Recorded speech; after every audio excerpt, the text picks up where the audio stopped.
قل ارأیتکم ان اتاکم عذاب اللہ، اے نبی ان سے فرماؤ بھلا بتاؤ تو اگر تم پر عذاب آ جائے اللہ کی طرف سے، او اتتکم الساعہ یا قیامت اچانک قائم ہو جائے، اغیر اللہ تدعون کیا اللہ کے سوا کسی اور کو پکارو گے؟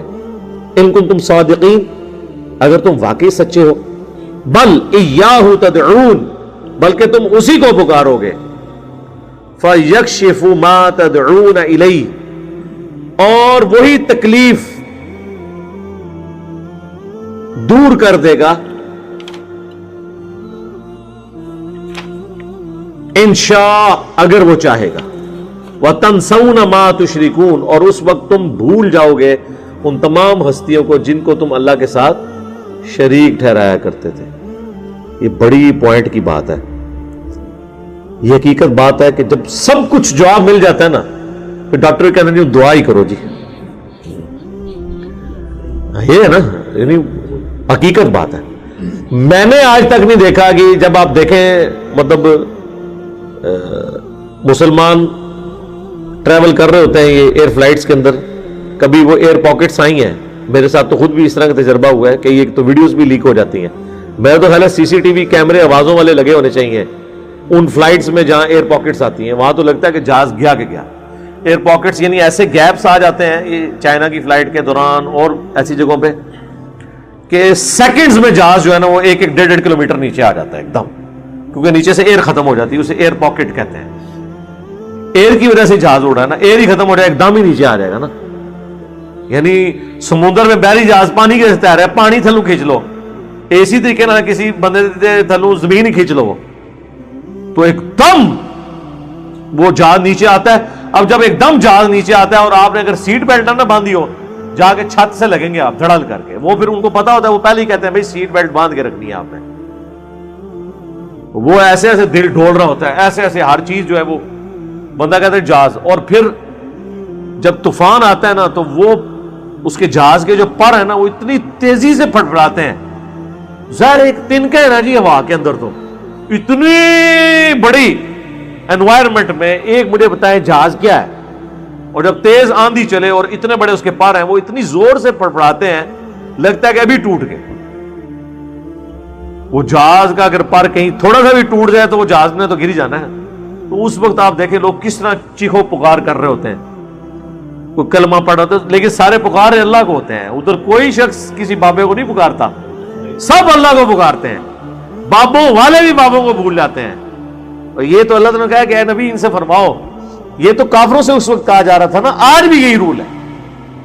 اس کانٹیکس میں وہ حدیث سنن نسائی کے اندر موجود ہے جو اکرمہ ابن ابی جہل کے ایمان لانے کا واقعہ ہے کہ فتح مکہ کے موقع پر حضور نے 4 بندوں کے بارے میں کہا تھا کہ یہ غلاف کعبہ میں بھی چھپے ہو، ان کو قتل کر دینا ہے، ان کا جرم اس بڑے لیول کا ہے۔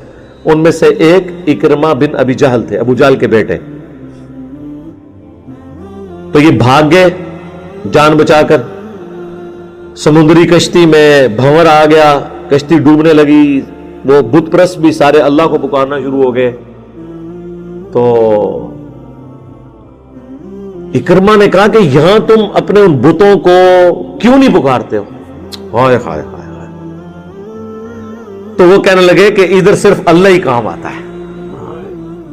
یہ ان کو بھی پتا تھا اس بات، اور ان کا تجربہ تھا کہ اللہ سے مانگتے ہیں اللہ تو پھر اللہ ہے نا جی، اور رحم کھاتا ہے پھر مہلت دے دیتا ہے۔ تو انہوں نے کہا کہ یا اللہ اگر آج تو نے مجھے بچا لیا نا تو میں تیرے نبی کے ہاتھوں میں ہاتھ دے کے اسلام قبول کر لوں گا، آج ایک آخری چانس مل جائے۔ بس اللہ نے دے دیا، قسمت میں ہدایت لکھی ہوئی تھی۔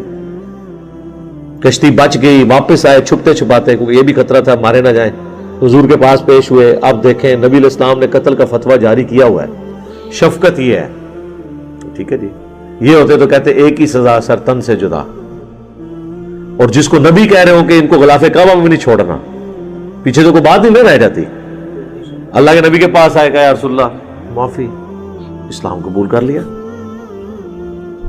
اور اسلام کے مجاہد بن گئے۔ یعنی آپ دیکھ لیں 8 ہجری میں اسلام قبول کیا ہے، 13 ہجری میں جنگ یرموک میں رومن امپائر کے خلاف لڑتے ہوئے شہید ہو گئے۔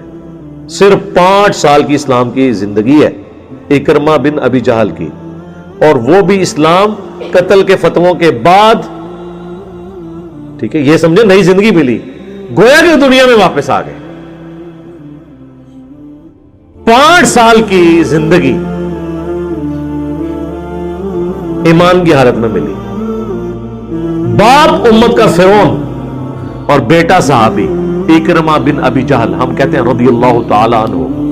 کیا بات ہے، ابو جہل کا نام بھی بولا جا رہا ہے آج تک ساتھ، اکرمہ نہیں بولا جاتا. صرف اکرمہ بولا جائے نا تو اس سے مراد ابن عباس کا شاگرد ہوتا ہے جو بخاری مسلم کا راوی ہے. ان کا نام ہمیشہ بولا جاتا ہے اکرمہ بن ابی جہل. تو میں جب بھی اس طرح کی قرآن میں آیات پڑھتا ہوں نا تو حضرت اکرمہ کا خیال آ جاتا ہے. تو تم اسی کو پکارو گے اور جتنی ہستیاں جن کے بارے میں تم گمان کرتے تھے ان کو بھول جاؤ گے. اللہ ہی مدد فرمانے والا ہے. یہ دیکھ رہے جی، یہ اللہ نے انسان کی نیچر میں چیز رکھی ہے. یہ بابوں کا آپ لوگوں کو پڑھا رہے ہوتے ہیں نا، جو ایک چھوٹا بچہ ہے نا کسی بھی فرقے کا، اس پہ جب بھی کوئی مشکل آئے گی نا، اگر مسلمان کے گھر وہ بچہ پیدا ہوا ہے تو وہ اللہ ہی کو پکارتا ہے، جب تک کہ آپ اس کو یہ بتا نہ دیں کہ ٹیکا لگن لگے تو یا شیخ عبدالقادر نہیں پڑھ. وہ تکیے نا ویڈیو، وہ بچے نے پڑھایا ہوا ہے. ادروائز بچے تو سیدھے سے سوال کر لیتے ہیں نا. آپ جن بزرگوں کے بارے میں بڑے بڑے کلیم احترام کیے ہوئے ہیں تو بچے تو سیدھے سے سوال ان کے بارے میں کر لیں گے. آپ لوگوں نے کبھی سوچا بھی نہیں ہوگا کہ آپ سے کوئی ایسا پوچھ سکتے ہیں. میں آپ کو اپنا بتاتا ہوں، ہم اسلام آباد میں جب گھر بنوا رہے تھے نا تو ہم نے جو مستری لگایا تھا نا وہ کرسچن تھا، پروٹیسٹنٹ کرسچن جو ہے نا وہ بدعات اور اس طرح چیزوں میں نہیں پڑتے. بت وغیرہ یہ جو آپ کو عیسیٰ علیہ السلام کا بت اور مریم سلام اللہ علیہا کا بت ملتا ہے نا، یہ سب کچھ کیتھولک کے اندر ہے. وہ پروٹیسٹنٹ، ان کو وابی کہتے ہیں، عیسائی اپنے اندر وابی کہتے ہیں پروٹیسٹنٹس کو. حالانکہ ان کا شرک بھی بہت ہو رہی ہے، وہ حضرت عیسیٰ کو خدا مانتے ہیں. کریکٹ، وہ کہتے ہیں یہ 2 in 1 ہے. لیکن عیسیٰ علیہ السلام کا بت نہیں بناتے ہیں، کوئی شبیہ نہیں، کوئی اس طرح کا معاملہ نہیں. تو وہ ہمارا جو مستری تھا نا، وہ جب ہم ریورٹ ہوئے تو کہنے لگا سر جی میں تو پہلے بھی سوچتا تھا کہ پڑھے لکھے بندے نے یہ جناب اتنے آندے جا کے بازار کو بابا مرے ہے جہدے کو جاندے نے. خیر ہم بھی سجدہ کرنے تو نہیں جاتے تھے، لیکن وہ کہتا تھا کہ کیا کسی کو کیا دے سکتے ہیں. تو آپ دیکھیں بعض اوقات کسی کرسچن کو، کسی عام بندے کو ایسی بات سمجھ ہوتی ہے جو ایک پڑھے لکھے بندے کو بزرگان دین کی پھیلائی ہوئی بے برکتیوں کی وجہ سے نہیں سمجھ آ رہی ہوتی. اس لیے تو میں بابے نے مگر ہویا کیونکہ انہوں نے بول لگے سن، جو بندہ آپ کو دھکا دے دے سمندر میں اور آپ ڈوب کے مر جائیں، اور اگر آپ کو اللہ زندہ کر لے تو سیدھے پہلے اس بندے کو پوچھو گے کہ اللہ وہ بندہ میرے والے کر جنہیں منو. تو ظاہر ہے یہ تو ایک نیچرل ہے غصہ. وہ ابو داؤد میں حدیث ہے نا، قیامت والے دن مقتول اپنے قاتل کو پیشانی کے بالوں سے پکڑ کر اس حال میں کہ مقتول کی اپنی رگوں سے خون بہ رہا ہوگا، وہ اللہ کے عرش کے پاس چلا جائے گا کہ یا اللہ پہلے تو میرا فیصلہ کرنا، اس نے میرے ساتھ یہ کیوں کیا. تو ہم نے بھی ان کو جو ان کے بابوں کو پیشانی سے پکڑا ہوا ہے اور گھسیٹ رہے ہیں اس کی وجہ سے کہ یہ تمہاری آخرت برباد کرنے لگے تھے. دنیا برباد کوئی کر بھی دے تو کوئی مسئلہ نہیں ہے اگر آخرت بن جائے، لیکن آپ سے آخرت چھین لیں. اور یہ وہ ہیں جنہوں نے دنیا بھی چھینی ہے، آپ کی آخرت بھی چھینی.